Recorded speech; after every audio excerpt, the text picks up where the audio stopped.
सभी साथियों को नमस्ते। साथियों, हम हैं ये अनूपगढ़ में जो हमने बैंकों के खिलाफ ये धरना दे रखा है, आयुष स्मॉल फाइनेंस बैंक। ये केवल आयुष स्मॉल फाइनेंस बैंक के अगेंस्ट ही नहीं था। दरअसल ये जो धरना हम लोगों ने दिया था, इसका उद्देश्य और मकसद एक यही था कि हम लोग जनता को ये बताना चाह रहे थे कि जो हम बैंक वालों को जो नोटिस भेजते हैं और उनमें अपने सवालों के जवाब मांगते हैं, उन सवालों के जवाब ये नहीं देते हैं और ये एक तरफा कार्यवाही करवा के, चाहे कोर्ट के माध्यम से, चाहे आप लगा लीजिए कोई सा भी डीसी के माध्यम से एक तरफा कार्यवाही करवा के ये वहाँ के से पोजीशन के रिकवरी के नोटिस निकलवा लेते हैं। बावजूद इसके कि हमने उससे पहले इनको नोटिस भी दे रखते हैं तो उनका जवाब दिए बिना ही ये जबरन गुंडागर्दी और वसूली करना शुरू कर देते हैं। और मैं आपको एक बात बताना चाहूँगा, आज हमें लगभग पूरा 6 दिन हो चुके हैं। 6 दिन में बैंक के अधिकारियों ने किसी ने भी आकर जवाब नहीं दिया। किसी भी व्यक्ति ने ये नहीं कहा कि जो आप बात कह रहे हो ये गलत बात है।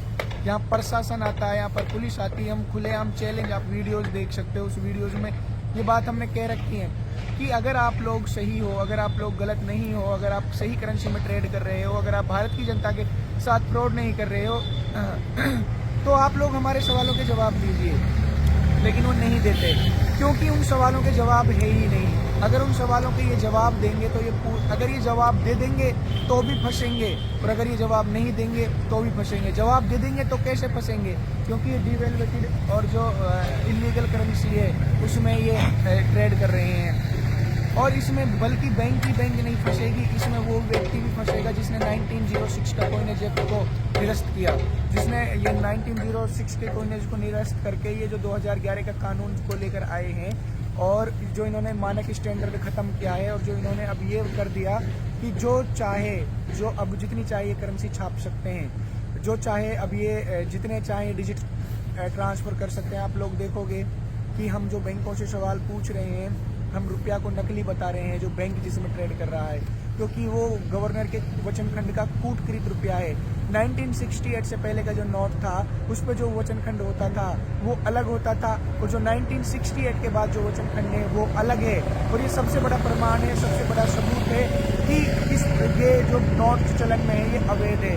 सेकंड चीज, इन्होंने जो 1947 के बाद जो 1949, 1966 और 1991-92 में जो रुपया को डिवेल्वेट किया है, और वो सबसे बड़ा प्रमाण है कि इन्होंने आईपीसी की धारा 230 से 254 और आईपीसी 489 जो सेक्शंस हैं उनका वॉयलेंस किया है, जो कि इनके खिलाफ कॉग्निजेबल ऑफेंस बनता है। इतना ही नहीं, इन्होंने, अगर हम भारतीय न्याय संहिता की बात करें, हम कल डीसी के पास गए, डीसी के पास जब हम गए तो डीसी ये कहता कि जो आप लोग बात कह रहे हो ये ठीक है, तो आप इनके खिलाफ FIR कीजिए। और कहने का अर्थ यहाँ ये है कि डीसी भी ये कहता है कि इसमें मैं आपका कुछ नहीं कर सकता। बैंक, कोर्ट, पुलिस, ये सारा का सारा सिस्टम एक ही है, और ये सिस्टम ये लगा लीजिए एक महल है, उस महल में ये क्रैक नहीं आना देना चाहेंगे। इसीलिए ये सबसे बड़ा प्रमाण है, सबसे बड़ा सबूत है। हम लोग यहाँ पर 5 से 6 दिन से बैठे हैं। 5 से 6 दिनों में यहाँ पर किसी ने भी जवाब नहीं दिया। उधर ये फ्लैक्स देख रहे होंगे आप, इस फ्लैक्स पर ये सारे सवाल लिखे हुए हैं, लगभग 10-12 सवाल हमने लिख रखे हैं, और हम इनमें कह रहे हैं कि हमारे सवालों के जवाब दे दीजिए। और इधर आप देखोगे ये आयुष स्मॉल फाइनेंस बैंक है, लेकिन आयुष स्मॉल फाइनेंस बैंक के किसी भी अधिकारी ने, इनकी किसी भी लीगल टीम ने आकर जवाब नहीं दिया है। तो मैं आप सभी साथियों से निवेदन, अनुरोध करूंगा कि आप लोगों को कोई से भी बैंक हो, किसी का भी 1 रुपया का भुगतान नहीं करना जब तक ये सवालों के जवाब ना दे दें। हम इनका चुकता करेंगे, जनता सरकार मोर्चा वैध रुपए में चुकता करेगा, लेकिन वो तभी संभव है, वो तभी मुमकिन है, वो तभी हो सकता है जब आप लोग इस पूरे के पूरे बैंकिंग स्कैम को समझोगे, जब इस पूरे के पूरे षड्यंत्र को समझोगे। जब आप इस षड्यंत्र को समझ जाओगे तो आपको पता चलेगा कि कितनी बड़ी ठगी हम लोगों के साथ की जा रही है। और हम लोगों का जो उद्देश्य था इस धरने का देने का, केवल लोगों को ये मैसेज देना था, लोगों को ये बताना था कि किस प्रकार से ये जो गुंडागर्दी करते हैं और जिस करेंसी में लेन देन कर रहे हैं, हम जो सवाल इनसे पूछते हैं उनका ये जवाब नहीं देते। हमारा उद्देश्य मात्र कितना था। सभी साथियों को धन्यवाद, और मैं आप लोगों से कहता हूँ, गुजारिश करता हूँ, मैं निवेदन करता हूँ, रिक्वेस्ट करता हूँ कि आप लोग इस षड्यंत्र को समझिए। अगर नहीं समझोगे तो सरकार आपका पूरा इलाज कर चुकी है। वो सेंट्रल बैंक डिजिटल करेंसी को अब लेके आने वाली है। जिस दिन आ चुकी है, लेके आने वाली नहीं, आ चुकी है। जिस दिन सेंट्रल बैंक डिजिटल करेंसी पूर्णतः लागू हो गई, उस दिन आप लोग कुछ नहीं कर पाओगे। उस दिन आप लोगों के पास कोई रास्ता नहीं बचेगा। आप लोगों को कंट्रोल करना आसान हो जाएगा। हर चीज़ इन्होंने आधार कार्ड के साथ कनेक्ट कर दी। आपका ड्राइविंग लाइसेंस, आपका पैन कार्ड, आपकी फैमिली आईडी, आपका पानी का कनेक्शन, आपका गैस का कनेक्शन, आपकी ज़मीन के कागज, सारी चीज़, हर चीज़ इन्होंने आधार कार्ड के साथ कनेक्ट कर दी।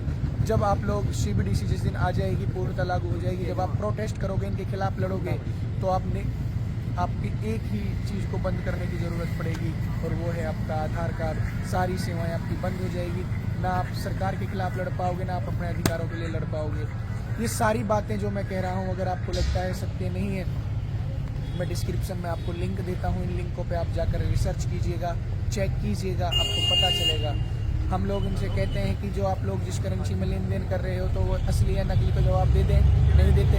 हम सरकार से पूछते हैं कि आप जिस करेंसी में ट्रेड कर रही हो, आप जवाब दे दो, क्यों नहीं देते। और जो सरकार ने जवाब दिए हैं, जो सरकार ने रिप्लाई दिए हैं, RBI ने जवाब दिए हैं, उन सब का प्रमाणिक दस्तावेज हमारे पास है। वो RBI हैं। रुपये का मापक या शोषण का साधन, ये पुस्तक आप पढ़िए और आपको पता चलेगा, आपके पैरों तले से ज़मीन खिसक जाएगी।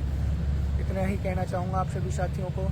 आप इस न्यू वर्ल्ड, नई इस व्यवस्था को समझिए, ये चल रहे षड्यंत्रों को आप समझिए। आप लोग ये मत समझिए कि हम मोदी के विरोधी हैं, BJP के विरोधी हैं, कांग्रेस के विरोधी हैं, आम आदमी पार्टी के विरोधी हैं, या OBC के विरोधी हैं। हम किसी के विरोधी नहीं हैं। हम सिस्टम के विरोधी हैं। हम उस सिस्टम के विरोधी हैं जो इस सिस्टम, जिसने इस समाज को खोखला कर दिया, जो इस सिस्टम को बर्बाद कर रहा है, जिस माइंड प्रोग्रामिंग के तहत आप लोगों का नियंत्रण करा जा रहा है, नियंत्रित किया जा रहा है। माइंड प्रोग्रामिंग के तहत आप लोगों को चीज़ें बिठाई जा रही है, आपको झूठे भोगवाद, भद्रवाद में आपको फंसाया जा रहा है। आज देखोगे जवानियाँ क्लब में और सिनेमा घरों में डूब रही है। जो आप यकीन नहीं करोगे कि समाज किस ओर जा रहा है। इसके पीछे एक बहुत सुनियोजित साजिश है। 1492 में जो पेपल अध्यादेश जारी हुआ था, वो अध्यादेश इसने इस पूरी दुनिया में किस तरीके से भौचाल मचाया है, किस तरीके से आप लोगों को बर्बाद करा। आप लोग वो पढ़िए, आप लोग देखिए। आप लोग 1933 का वो अमेरिका का वो एग्जीक्यूटिव ऑर्डर पढ़िए। जब अमेरिका में आपातकालीन भुखमरी की स्थिति आ गई थी, तो वहाँ की सरकारों ने क्या किया था, वहाँ के लोगों पर ये जुर्माना लगा दिया था कि जो व्यक्ति अपने सोना चांदी को, अगर जितना भी उनके पास है, अगर उसका वो जमा नहीं कराएगा तो उसको $10,000 का जुर्माना होगा। ऐसे ही भारत के अंदर होने वाला है, पाकिस्तान के अंदर, ब्राज़ील के अंदर, रूस और यूक्रेन के अंदर, बांग्लादेश के अंदर ऑलरेडी टेस्टिंग हो चुके हैं। फूड क्राइसिस किस प्रकार से ये इन्होंने करा है। ये आप लोग ये समझिए, ये बातें हवा में नहीं है। आप लोगों को कॉमन सेंस की ज़रूरत है। आप अपना कॉमन सेंस ताली और थाली की जगह से हटाइए, हर घर तिरंगा की जगह से हटाइए। मैं इतना ही कहना चाहूँगा। बातें बहुत हैं बताने के लिए। सभी साथियों को नमस्ते, धन्यवाद।